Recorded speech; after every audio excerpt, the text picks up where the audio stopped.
Good morning, everyone. Jim Clark here from the Synchronicity Sanctuary in Central Virginia, back again to share another contemplation with you. We just finished our first open heart program, our retreat for this year, our opening retreat after almost 3 years of preparing the sanctuary to reopen after the passing of our teacher, Master Charles Cannon. So it was delightful and beautiful and very powerful. But the contemplation I'm going to share with you today might be familiar if you've been watching this. I, Source, am as I am. I did this same contemplation shortly before our retreat. I've been down for a couple of weeks, so I thought I would open it back up with this contemplation. The truth is not far away. It is nearer than the near. There is no need to attain it, since not one of your steps leads away from it. Dogen, a Zen tradition quote. So, essentially what it's saying is, you are the truth, you are source, you are consciousness. You can't attain it because you're already consciousness. The truth is what it is, and there is nothing else. So, why do we find ourselves living as human beings on earth as separate mortal beings, and we live for the most part in fear?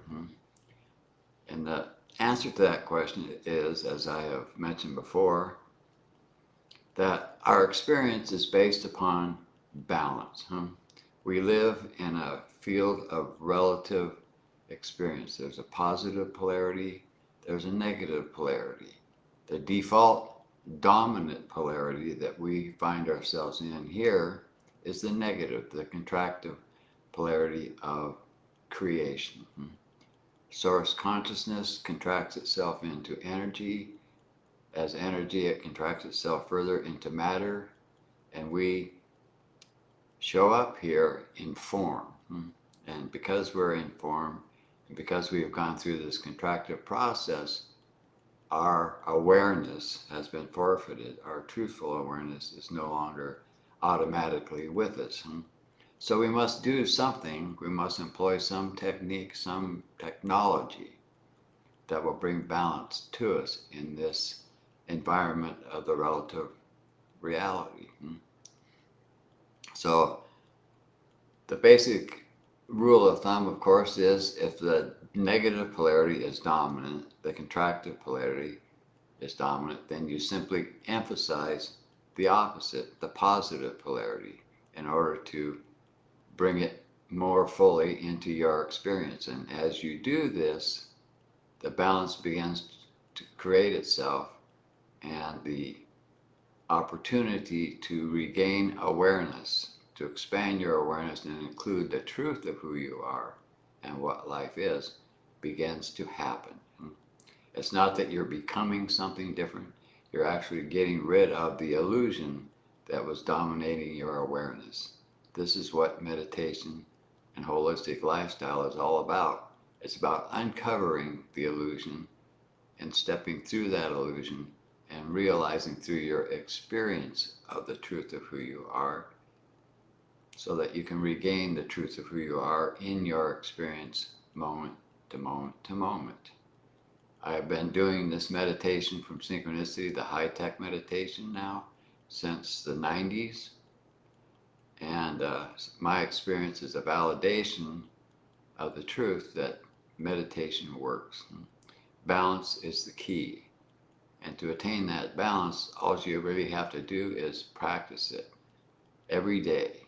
You practice it enough and often enough, and you practice it as well as adding more and more of your time in every day with a focus on the truth of who you are, and gradually your awareness expands. And as it expands, the space between the polarities begins to emerge, it begins to expand, it dilates. And as that dilation happens, the energetic experience the source, the essence of who you are begins to become palpable. You begin to experience that energy, that energetic. And with that energetic, of course, there is the fundamental information contained in that energetic of the truth of who you are.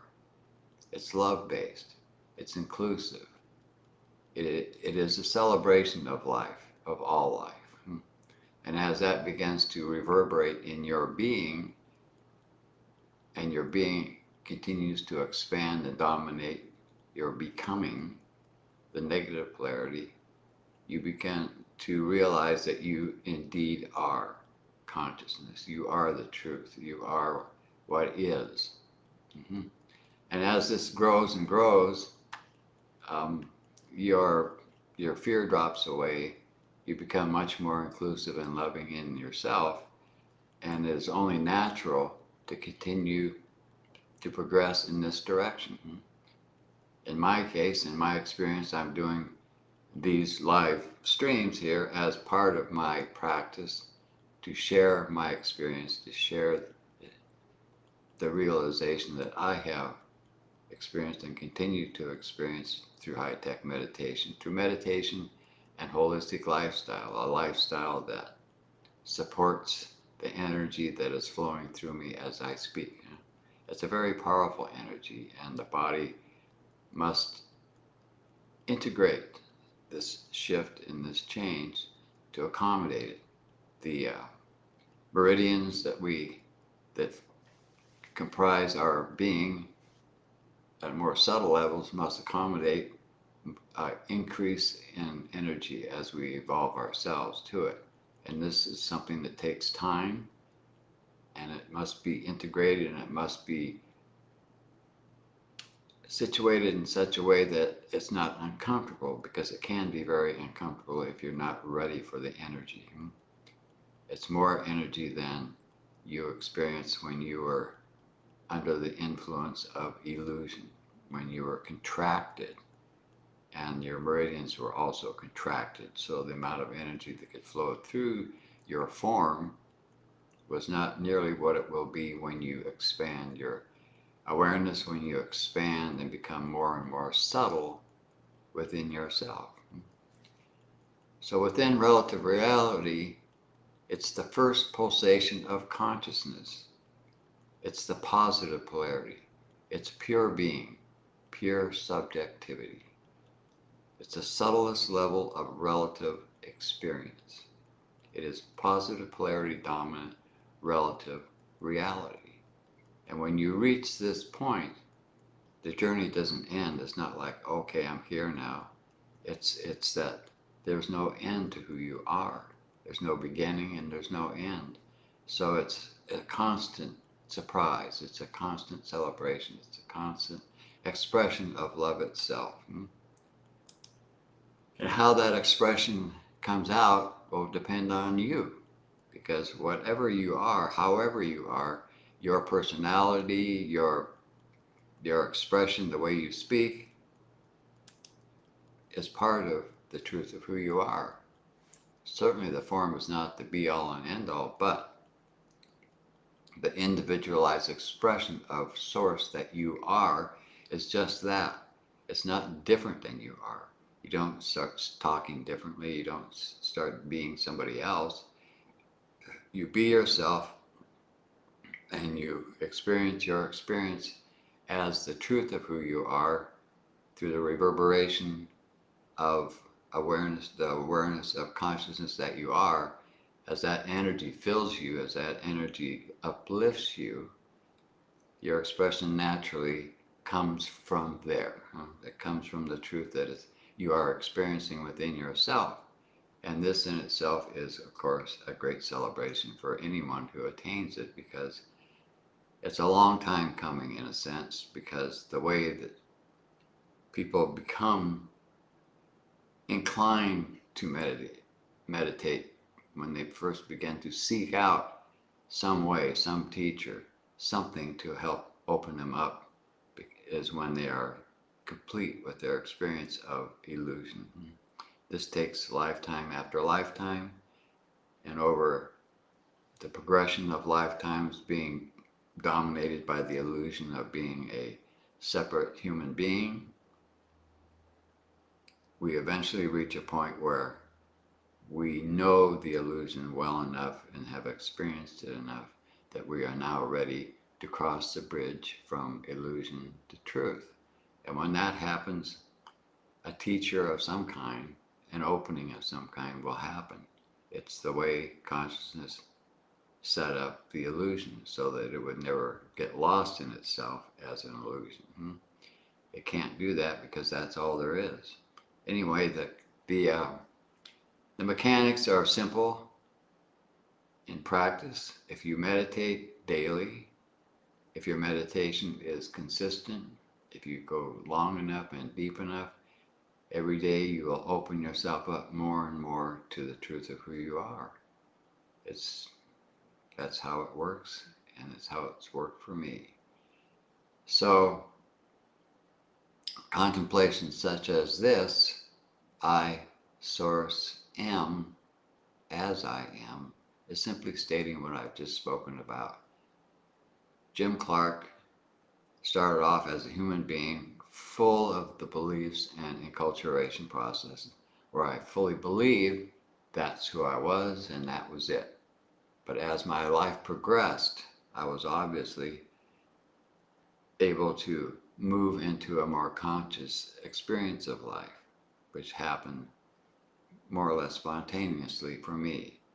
But the meditation and the practice and the time it takes to develop and establish that as a constant experience I still had to go through that process, but I knew that's what I was going to do because that was how I was going to get what I really wanted to get, which was the truth of who I am.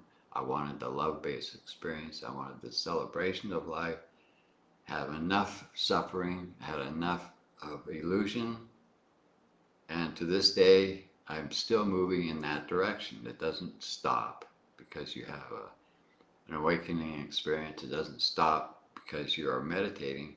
It just goes on, and you can continue to take it farther and farther and get higher and higher simply by maintaining a focus on the truth of who you are when you're not meditating. When you're not meditating, you focus on any kind of a contemplation like this, or readings that are drawn from other people who have written about the truth of life, about being consciousness, and so forth and so on, those that appeal to you, those that have some positive impact on you, rather than running off to stories of illusion and stories of negativity. So this is basically the process of ongoing evolution of consciousness as you. And this is what I've experienced with myself. It is a natural unfolding, and it is a great, great gift to move out of suffering into celebration, to move from fear-based life experience to love-based life experience. That in itself is the greatest gift that any human being can ever have and give to themselves. So with that, I'm going to conclude until next Monday, when I will be back to share another contemplation with you.